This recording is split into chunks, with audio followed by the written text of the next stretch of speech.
శ్రీమాత్రే నమః. ఈరోజు 23వ శ్లోకం. అంతకంటే ముందు ఒకసారి 22వ శ్లోకాన్ని చెప్పుకుందాం. వాసాంసి జీర్ణాని యథా విహాయ నవాని గృహ్ణాతి నరోపరాణి తథా శరీరాణి విహాయ జీర్ణాని అన్యాని సయ్యాతి నవాని దేహి. 23వ శ్లోకం. నైనం ఛిందంతి శస్త్రాణి నైనం దహతి పావకః న చైనం క్లేదయంత్యాపః న శోషయతి మారుతః.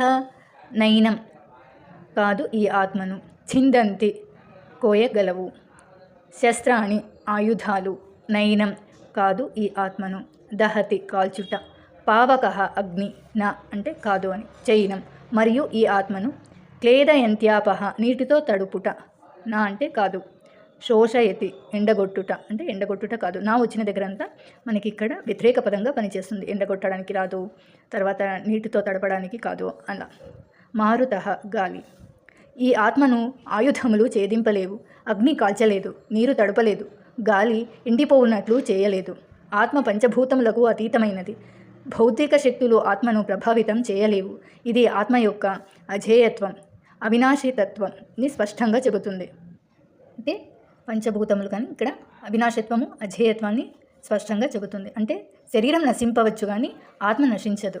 శరీరం ఒక్కటే నశించేది, ఆత్మ ఎప్పటికీ నశించదు అనేసి. శ్లోకాన్ని ఇంకొకసారి చెప్పుకుందాం.